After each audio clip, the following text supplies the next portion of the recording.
Hollie's Hotspurs, welcome back. Talking Tottenham every week, no better place to be sat. If it's a win, lose, draw, we'll be here for a chat. Best believe we tackle topics like Romero at the back. Heung-min Son, what can go wrong when he's on form? It's a dream come true, so sit back, relax and vibe with us. Special guests every time here to discuss. Bring your passion, come along for the ride, and don't forget to subscribe, cause...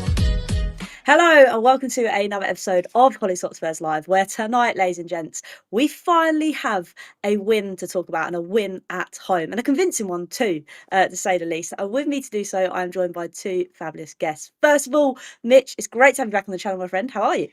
Yeah, I'm not too bad. Like I was just saying, I'm in a rare good mood on a Monday after Spurs have just played. So yeah, it's nice to be able to come on to a channel and talk about a win and talk about some good performances. So I'm looking forward to doing that. Oh yes, no more therapy session for once this Monday evening. Yeah. And it's also amazing to have back on the channel Dakota from across the pond. Sorry, it's been so long, my friend. How have you been? Yes, been so good. Like we were talking about earlier, my local club over here is winning trophies. Spurs are winning trophies. So whatever I'm doing, I'm going to keep doing it and hope for the best that these trophies just continue to fill up my personal cabinet.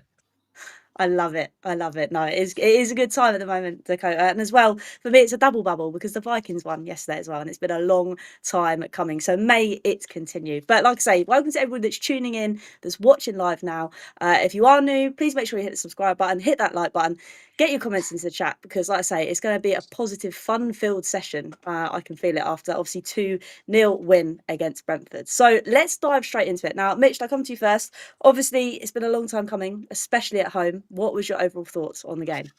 Yeah, a really encouraging performance. I thought. It's been a good week. I think the draw at Newcastle was good, and the win at home to Brentford is even better. I think it's probably the most encouraged I've been in a 90-minute period of Thomas Frank ball at Spurs so far. So that was really good. I think to be honest with you, it was one of those games where I know we only won 2-0, but there were a lot of chances where I feel like we could have won 4 or 5, or at least scored 4 or 5 goals. So, hopefully that's still to come with this Thomas Frank side. But most important thing was obviously rectifying that horrible home record and getting a win on the board at home, especially going into a very busy Christmas period. So just happy we did that. And like I said, some standout performances that I'm sure we'll get onto as well. Yeah, it was nice to actually feel positive for this one, wasn't it, Dakota? Because like Mitch said, obviously to win 2-0, it was more of a convincing win, wasn't it? For sure. Yeah, I'm glad I'm talking to you on this Monday instead of last Monday. It would have been a different vibe. But yeah, it seemed like we were positive from the very beginning, rather than maybe a little bit timid and like we have looked in the past weeks. So seemed like the whole messaging, maybe in the whole week leading up, maybe coming back and getting that point away to Newcastle kind of gave the boys some belief in themselves. So they were able to come out against a team that we're better than. Let's be frank about that. We're better than them, and we went out and put that on display. 100%. And that's the thing. I think for me, it was just I wanted that bounce back. And it's been a long time since we've kind of had that bounce back, but I'm glad it kind of came into this game. Before we kind of move on, I want to say a big shout out to Anthony as well. If you didn't know, I did a thing for Alzheimer's research last month. So your donations just come in, so I will make sure that goes to the Alzheimer's research. So thank you very much. But yes, going back to the game, obviously the starting 11 for me, Mitch, it's been a while since I've sat there and thought, okay, I'm actually content with this, especially with that man, Xavi Simons, being on it. Yeah, I agree. I think, what had he been? He'd been on the bench for like the last 4 games in a row or something. I was just getting more and more frustrated every time the team news came out. And I've always said the only way he's going to adapt to Premier League football is by playing Premier League football. And he did exactly that. And he proved why we bought him and the talent that he has. And he needs to keep playing. That's the really biggest thing for me, is that he just keeps getting minutes under his belt and keeps adapting to the physicality and the pace of the league. Because, I genuinely think he's going to be such a top player for us. And he proved exactly what he can do on Saturday, which is provide, score, just make runs, do everything that you'd want that creative number 10 sort of attacking midfielder to be able to do. And I think that's been the most frustrating thing, because I think we all kind of know what a player is, Dakota, but it's been a while for Frank to be like, right, actually go and do it from the off. For sure, yeah. Honestly, the thing that I keep coming back to about Xavi's performance was the build up to his goal. He was trying to get stuck in on at midfield. Put in a slide tackle that didn't come off, and then went right back in for a tackle. Ended up winning the ball, and then did his best Mickey Van de Ven impression of sprinting down the pitch to put the ball in the back of the net. We know he's got the finishing quality. We know he's got the passing quality. We want to see a little bit more of that physicality, and I saw more of that in the match, and that's what's most encouraging for me moving forward with Xavi in the lineup. I think so as well, and I think going back to just the way we kind of set up as well. Obviously, the first goal, Mitch, it was a great run that Xavi did first of all to kind of build that play up. But again, it was a great cross into Richarlison, which again, going on to Richarlison a little bit later, you could have your words about him, but it's just being the right cross at the right time and having that desire to be in that space at the right time. Do you know what it was? It's something that I noticed that he started doing in that Brentford game, which we haven't really seen, is running in behind and making those spaces in behind his own. I feel like where we've struggled to progress the ball so much through midfield with him in the team so far, maybe whether that's because it's who's playing behind him or whatever, he's always dropped deep, I felt, and he's always tried to come looking for the ball, very similar to sort of how James Maddison does when he's on the pitch. But I noticed it a couple of times on Saturday. He decided to make those runs in behind, and it stretches that Brentford defence, and it makes them sort of think about something else. And we have the technically able players to be able to play those balls in and behind. And that's exactly what happened for the first goal. He got in behind, he ran onto it, and it was a pretty perfect ball across to Richarlison, who couldn't really miss. I say that he could have, but he couldn't really. Careful, Mitch. I Careful. know, I know. I think that's the thing as well, because there's been a lot of times in recent weeks where we haven't seen a creative outlet in that midfield. And it felt like, it sounds a bit cliche, but the stars were kind of lining for Xavi to take this moment by the scruff of the neck, wasn't it, to go up? Yeah. Feel like at least in my circles, we've been crying out for the James Madison, the Dejan Kulusevski. Like, when they get back in the team, it's going to look so different.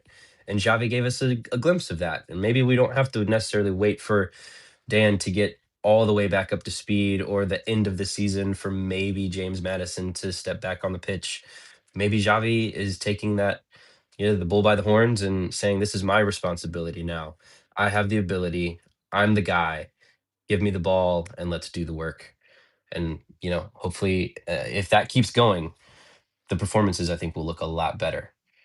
And I think we kind of need that bit of encouragement as well, because I think that's the biggest thing. I don't know if it was Mickey Van der Ven, Mitch, but when he was kind of questioned about whether has he had to put his arm around Xavi to kind of get him into the team, it was more like, no, I'm there if he needs me, but he has just put his head down. And I think that's something we really, really love to see at Tottenham.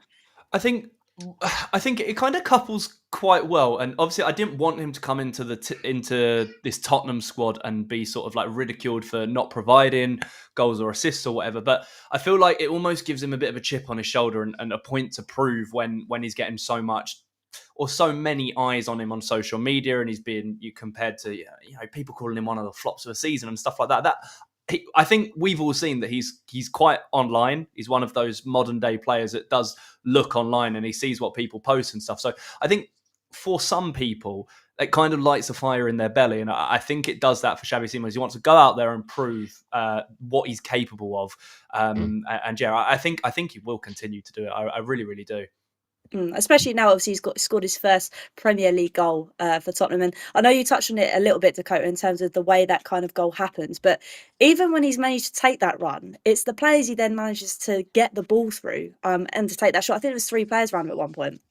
Yeah, he had a little half circle around him, even in the box when he shot the ball. And what a tough angle with so many bodies around you. He really that's a top drawer finish from anybody. So really showed his quality. And he's a modern day footballer, like Mitch was saying, and all these people who've been calling for him, like, keep it there when he calls you back to say, what are we talking about now? I love it. And I think that's the thing as well for me, Mitch, that you can kind of feel what he was kind of feeling, being like, give me my chance to go and do it. Because that celebration that he kind of does just kind of elevates that, doesn't it? Yeah, I think so. And I think it combines quite nicely with the fact that the crowd at that Tottenham Hotspur Stadium had been waiting for quite a few weeks to have something to cheer about and to celebrate. So, for him to be able to have a hand in both of the goals and lead us to a comfortable enough win, I think it does him the world of good. It does the fans a world of good. And I think those that are probably sat there that maybe weren't too sure on him and now sitting there thinking, okay, I can see this guy's talent now, and I'm going to get behind him because, like I said, I think every team is better for having that creative, free to roam type player on the Mhm. pitch to create chances to score goals, whatever it may be. And we've not had that in recent weeks for several different reasons. So yes, it's good to see. Like I say, hopefully the only way is up now with that confidence. And again, we know he's going to get his head down because we've seen that in recent weeks in the terms that he hasn't had his chance. Now he has. I feel like he's fully going to flourish. But I'm going to kind of spin things on its head. So obviously the first goal came through Richarlison. And there's been a lot of chat about Richie, and myself included, just the fact that sometimes I don't know if we're getting the best out of him, but I know Mitch mentioned it a little bit earlier about how he's making those runs in behind. For you, Dakota, do you feel that Richie, obviously that's been his 70th Premier League goal. For you, do you feel Richarlison's still someone good to have in the squad? Can you still rely on Richie? I think so, but you use the word squad there, and I think that's what we need to be thinking about with Richarlison. I think he's a squad player rather than leading the line week in week out, being our top goal scorer, which he is at the moment. I think those are kind of more red flags, or maybe orange flags than red flags, than they are good things. But Richarlison, I think, has this. He's a streaky player a little bit, right? He'll score several games, be involved several games, and then just kind of disappear for a little while. And that is when we really need to see the likes of Randall Kolo Muani and even Matisse Tell kind of step in and show their quality when Richie is gone cold, which I think is maybe more often than not. Yeah, it's a great shout. And the thing is, he actually didn't take his shirt off for that goal. So I kind of knew that we were actually going to be able to win this one to an extent. But you made a good point about Kolo. And Mitch, I come to you for this one because he as well could have had a few chances and a few goals himself. Again, I think that's just more of a confidence thing, isn't it? Yeah, I love Randall Kolo Muani. He has hit the nail on the head for me for what a striker should be. In terms of his work rate, in terms of his technical quality, in terms of his pace. I know the goals aren't necessarily flowing, particularly in the Premier League. I know he's got a couple in the Champions League, of course. He was excellent against PSG the other week. But for me, Kolo Muani has made a real difference in that final third. I think even his presence allows people like Richarlison to find more space in the box or allow Xavi to get up and closer to the strikers and fashion chances of his own, because Kolo Muani is so technically gifted that the defenders have to give a lot of attention to him. So even if he's not scoring, he's making an impact. And I do think we are reaping the rewards of that, just not directly through him, if that makes sense. Mhm. No, definitely with you. I think I can't remember who it was, but someone on the show recently said that maybe the plan with Kolo was to play him out wide and to have Solanke up front. But obviously, where Solanke is injured, Dakota, that hasn't really Mhm. formulated. Is that where you kind of sit with it, or do you see him being that striker up the top? I think in some ways, he and Solanke's skill sets are similar. They're good with the ball at their feet. Kolomwani reminds me of like a big, strong defensive midfielder who you just can't get the ball off of when he's got the ball, which is crazy to have in the box and around the box, right? But yeah, Randall has looked really comfortable wide, and with his technical ability, and we having some big boys to get into the box. Yeah, get him some space. Let him attract defenders, and then Udagi comes on the overlap, or Xavi is making that run into the box, and Milani's got the quality to get him the ball. I think him being out wide with the ball at his feet is something that Thomas Frank sees as an advantage rather than him being in the middle holding the ball up, which he can do, but maybe that's more Solanke's game. But with Slinky not in, I think it makes a lot of sense to kind of let let Richie do his thing, run around, cause chaos, get on the end of a cross, keep his shirt on, and let's win some games until we can get a full strength squad back. And then, hopefully we won't have to go through this same kind of feels like Frank has been toying with the team, trying to figure out what the best approach is. And hopefully he doesn't have to restart that whole process when we start adding some of these pieces back in, and they can kind of hit the ground running and integrate seamlessly to what seems like a kind of positive momentum that we're building right now. I think that's a great point because I think there has been a lot of criticism, Mitch, in terms of what Frank's been doing and chopping and changing, and people are saying, "Oh, it's because he hasn't had all these fixtures to kind of balance." And I do get it, but for me, that Brentford game, I felt there was a bit more balance and a bit more kind of thinking and logical thing about actually we're playing at home. Let's go and play some football for once. Yeah, and I mean, that's what we've been calling out for the whole season. It's not rocket science, a team. I'm not going to say a team should, but a team usually is always better at home than they are away. So I just think it's such a missed opportunity because our away form is so good that if our home form was as decent, we'd be right up there. We'd be inside that top four comfortably if we could just win our games at home, and especially when you look at some of the games that we have lost. So I'm hoping, as you've said, the balance with the team and maybe a bit more of an aggressive approach. I'm hoping that's kind of, Thomas Frank's turned a leaf in that sort of chapter of playing a bit too safe in front of the home fans. I think he's hopefully got the message from the fans and their reactions over the last couple of weeks and the fallout with the players. And it's the start of us, showing the fans that, we want to play on the front foot and we want to dominate and win games. Because that's exactly what we pretty much did. And I think, again, it's more of that combination in the midfield because it does annoy me, Dakota, when I see the likes of Polinia and Bentancur in the middle. But it was nice to see a player like Archie Gray, who, again, had an incredible performance. Yeah. My eyebrows raised when I saw him in the starting lineup in Paris. I was like, what is this going to be? He hasn't, played a whole lot, and we're just going to throw him in against the best team in the world in their park.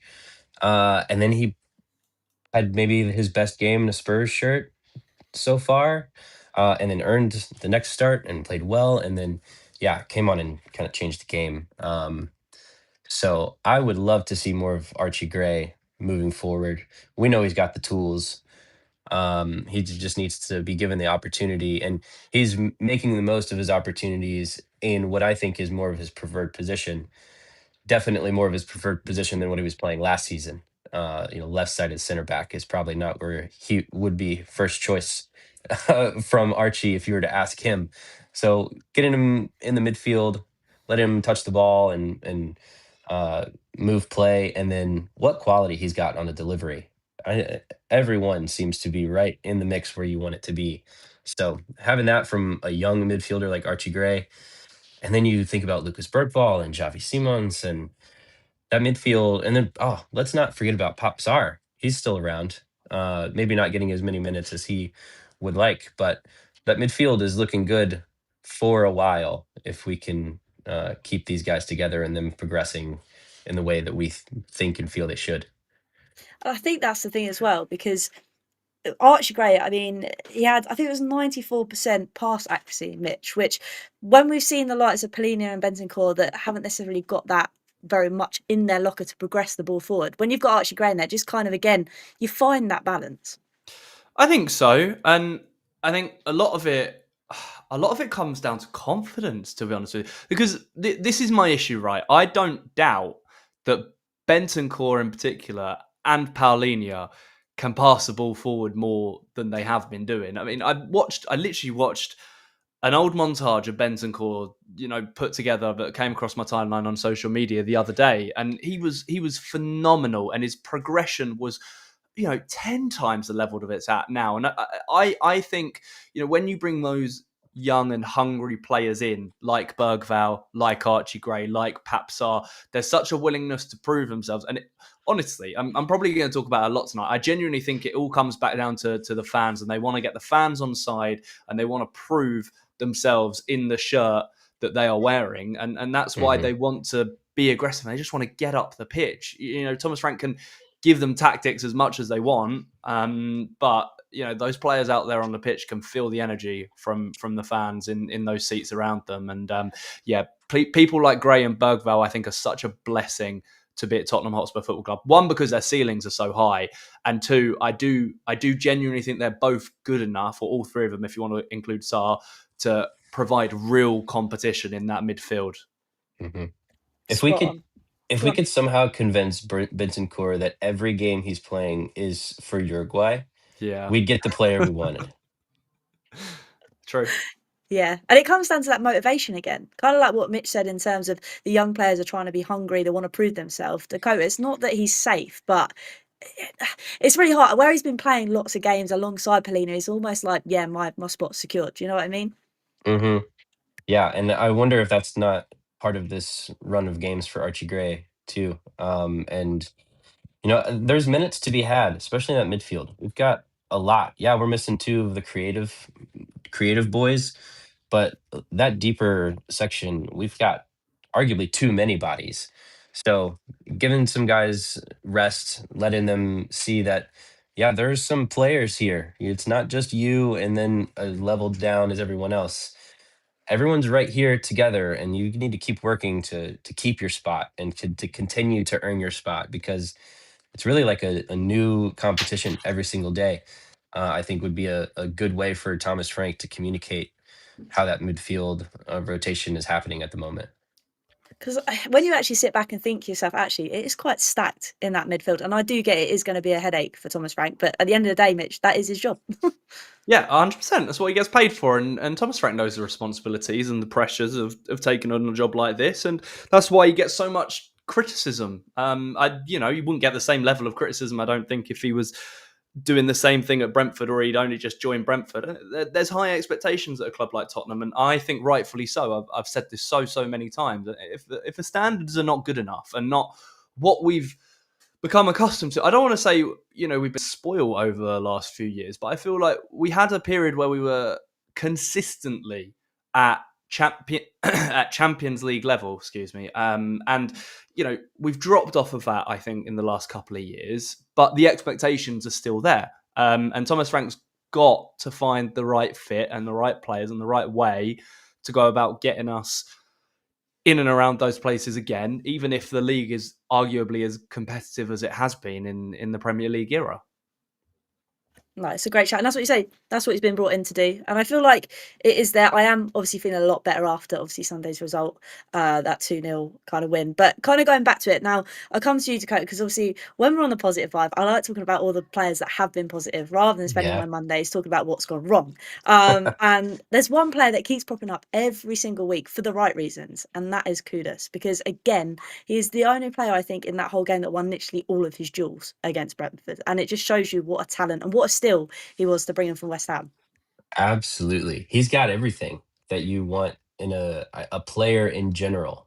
And then you kind of look at the specifics at how technical he is, how strong he is, how quick and fast and creative he is, and a real talisman we've got playing on the right wing at our football club. So feel really lucky that we got him for as much as we did from someone who sees us as a rival. I don't think we think about West Ham as much as they think about us, but for them to give us kudos for that amount of money, uh, he's come good already, I think, and I still think that there's more that he has to offer. I'd like to see maybe a little bit more consistent effort. Sometimes he looks a little like, oh, I can take half a step off here, and I've seen that cost us.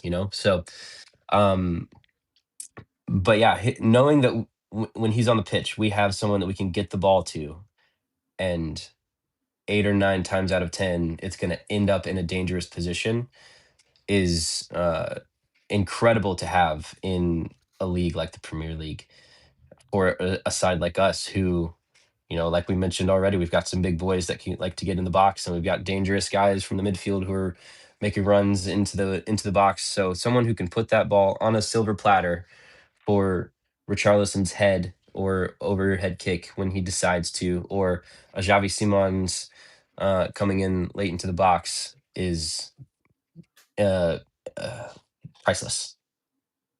Great way to put it. And I think that's as well. I think we have relied heavily on him, Mitch, from recent weeks because we haven't had that creative kind of outlet in the middle. I am very much looking forward to seeing how we can use Kudus and utilise him more now that obviously we've got we're finding that creativeness within the middle now.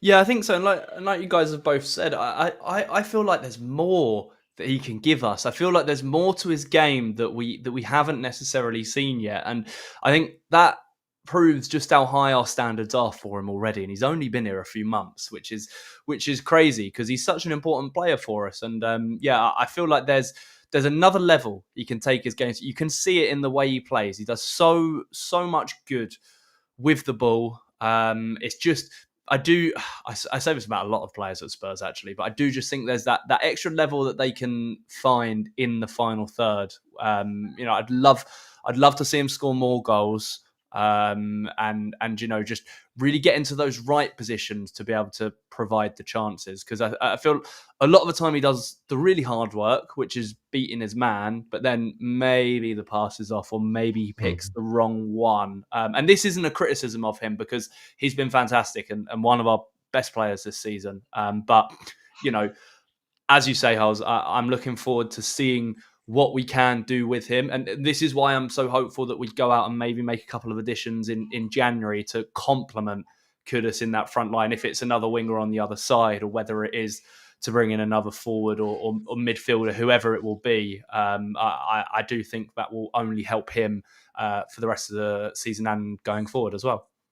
Definitely. And I think, like I say, we need someone that can also potentially maybe do that on the other wing, or like I say, maybe when Kolokan comes in and Solanke goes up top, we've kind of a bit more of what we can play with. But it will be interesting, obviously, to see what happens in January, because I think the news came out today, Dakota, as well, that Doggy is injured and is having, I think his hamstring is done in, basically.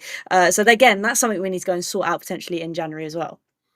Yeah, absolutely. And arguably, left back's the hardest position in the world to sign someone who's like of a good enough quality to really make a difference on the pitch. And he's part of the leadership team, but I really hope we don't have to see Ben Davis suit up to be out there at left back this season. And that's not a knock to him. But we're just requiring a different level these days that he can offer. And yeah, Poro and Spence can only last for so long before they're shot. Maybe we see a Mickey Van de Ven out there. Maybe we play more of a three at the back system with Papsar playing left wing back or right wing back to fill gaps if need be. But it definitely jumps up the priority list knowing that we're gonna have someone who missed a lot of last season, missed a lot of his first season with injuries. So unfortunately, a trend for you, doggy, spending some time on the trainer's table, which means we got to find someone who can maybe not even deputize him, but make him a deputy. I think that's the best way to look at it, isn't it, Mitch? Because it is a worrying thing when we have players injured, especially for us as well. Because, like we say, we can talk about the medical team all we like, but it is a proven trend that we have a lot of injured players at the moment. And losing a player like a Doggy, especially in that half of the season, it's going to be thoroughly important that we go and get a recruit. Yeah, it's a big loss in my opinion, because I'm such a huge fan of a Doggy, and I think he's underrated for what he gives to Tottenham in terms of how he plays as a fullback. I think obviously defensively, but I think he gives us a lot going forward as well, and how he charges up that pitch, can invert, can go onto the touchline, and in that way. And yeah, it's a real shame because I like Jed Spence, but I don't think he has that level, and I also think it's also very restricted because he does not like using his left foot at all. So for me, it becomes almost a priority position in January now, because look, he's been here a good couple of years now, Doggy, and he's been consistently injured for almost all of his Spurs career, which is a bit of a worrying sign. And for however good you may be, if you can't keep yourself fit, it's not going to work. And I want him to succeed, and I want him to do really well, but I want him to be able to play for the whole season, or at very least the majority of the season. So we have to be thinking about getting a decent level left-sided defender in January. Otherwise, as you guys have said, it becomes a bit rogue because I don't want to see Ben Davies playing either. Yeah. I love the bloke, but I don't Yep. think it's going to go very well if we have to resort to that. Yeah. Hollie, our friend Andrew, one of his favorite sayings is a player's best ability is his availability. And if you're not available, none of your other abilities matter. Spot on. He's put it perfectly. You're right, Dakota. It is true. I think, like I said, it is going to be something we're going to have to go and sort in January. It's a must, to be honest with you, because again, we lose another player. Again, we're back to turmoil in terms of who's going to play where, and we've seen Frank chop and change it a lot already. I don't want to keep chopping and changing our back line. I think that would stress me out too much. But obviously, going back to the game, overall, it was obviously a dominant performance. It was nice to win 2-0. And coming back to you, Dakota, do you feel that was a turning point for Frank? I know the fan base is a bit all over the place, like we always are, with whether we want managers in, want managers out, whether we're done with them, etc., etc. But Yeah. that was a big game to kind of win at home as well. Yeah, and a little bit extra sauce on it for him, having just come from there, and our form not being so great, and people kind of doubting, is he the right guy for the job? And I hope it's a turning point for him. I hope it's a turning point for the squad. I hope it's a turning point for the fans. Time will tell ultimately, but I do think we maybe should offer Thomas Frank a little bit more patience with him. Yes, we won a European trophy. We also finished 17th in the Premier League last year. And so it's not like we were flying high and then he came in to take over. This is not a Liverpool or a slot situation, you know. So I think he deserves a little bit more patience from us. And I think he's starting to figure things out. I think we're starting to see a trend with lineups in the last couple of weeks. We'll see if it's just a blip on the radar or if he feels like he's found something that really works. Um, but yeah, I mean, a couple more weeks of this, and confidence is going to be through the roof when the calendar turns, and that back half of the schedule can be pretty brutal, especially if we find ourselves in the Champions League playoffs, or maybe we even win our last couple of matches and find ourselves skipping that playoff round. And I think the FA Cup draw is today, maybe just happened. It's just happened. We've got Villa at home. Oh, great. Yeah. Fantastic. So, yeah, maybe we'll have a couple competitions to worry about outside of the Premier League. And if we can go into 2026 on a good run of form with confidence, I'm speaking into existence. Maybe Dejan Kulusevski comes back and Dominic Solanke makes his, we see proof of life from him. It could be really great things at Hotspur Way. Especially as well if we go and do the business in the January transfer window. I mean, for Yes. you as well, Mitch, what are your thoughts on Frank in terms of, is this a turning point, or do you need to see a bit more, obviously with that game coming up in the Champions League tomorrow and obviously the weekend away to Forest? Yeah, I need to see more still. I've gotten very angry over the last couple of games with Thomas Frank and probably just with Spurs in general, to be honest with you. So I don't want to get carried away with the Brentford win because ultimately it's a game that we should be winning. I know it was never that simple, but it is a game that we should be winning. Just like Fulham at home is a game we should have won, and Wolves at home is a game we should have won. So there's still a lot for him to redeem himself. And for me, I've always said it's not even necessarily as much about the football as the way he's been sort of talking in the media and the press, and it just hasn't filled me with lots of confidence. So the best way for him to prove me wrong and get me back on side, and I'm sure lots of other people as well, is by winning games. It's as simple as that. And the Champions League game tomorrow is huge. If you want to be trying to get into that top 8, it's a must-win game. So it all starts there. And as we all know, that the next 8th of December already. I just realised that where we are in the year. But that Christmas period, it comes so quickly, and you're playing games every 3 days or so over the next few weeks. So we're very, very quickly going to be within touching distance of those European places, or we're going to drop off. And I'm hoping it's the former, and probably that will be the moment when we come out the other side of Christmas and into 2026. That will be the moment where I, if I'm going to get back on board with Frank, I will do. Mm. Yeah, the table is so packed right now. 2 wins absolutely changes the outlook of everything. Yeah. Is going to be important this kind of Christmas period. But obviously that does bring us nicely into tomorrow's game against Slavia Prague. And for once, I'll actually be able to give some insight against the opposition, because I did go there a couple of months ago, actually. And there's a guy up top, Dakota. I feel like he's going to have an absolutely walloping with Romero. I feel like it's going to be a punch up tomorrow. But how are you kind of feeling going into this game? Is he Brazilian, or are you just I can't thinking remember. that? I don't know that far ahead. I feel like Romero looks at every opponent's squad just to find if there's any Brazilians, so he can target them specifically. But yeah, I think these Champions League nights are where our squad can really show their quality. And although we lost, we saw that happen in Paris. And if we can play a game like we played in Paris, they've not got a player that's going to score 2 worldies back to back, hopefully, and we can walk away with a win. And my approach, my thought in European competitions is win at home and don't lose on the road. And we've had a couple draws that we maybe shouldn't have, and then we lost on the road. So this is a vital 3 points that we have to take every single one of if we're gonna have eyes on progressing the competition, especially getting into the top 8 of the table, so we don't have to play that extra playoff round. Yeah, I don't want any extra fixtures, thanks. No But thanks.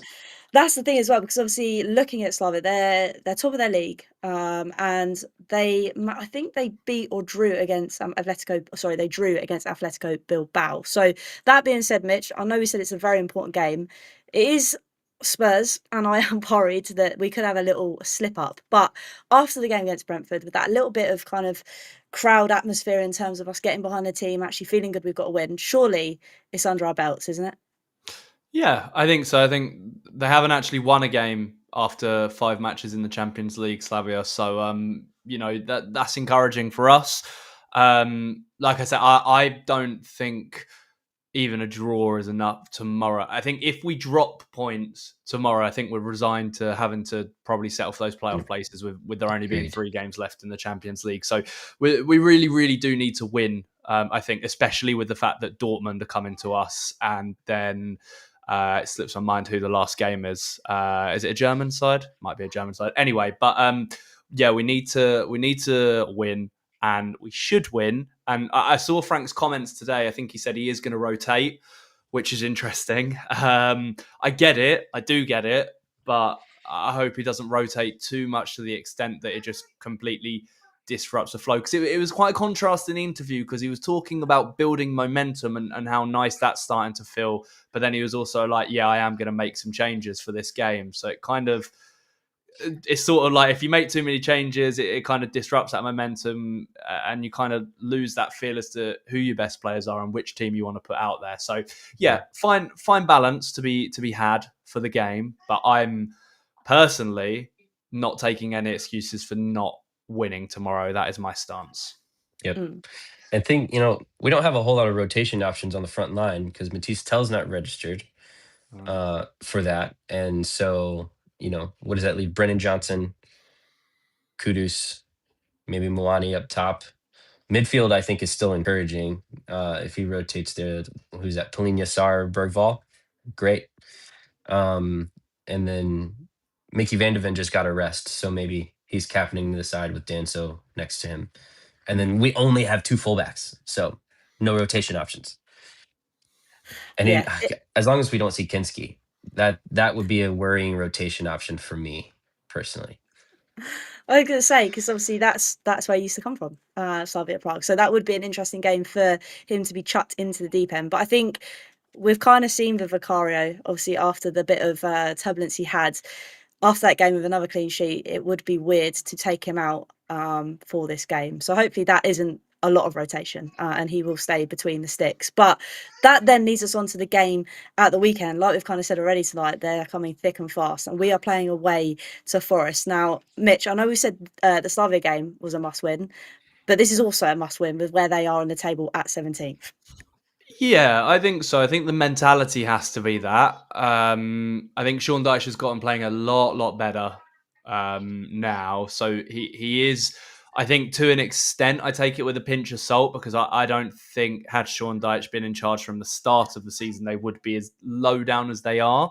But yeah, it's a winner. It's another winnable game. But they do have some dangerous players in their squad.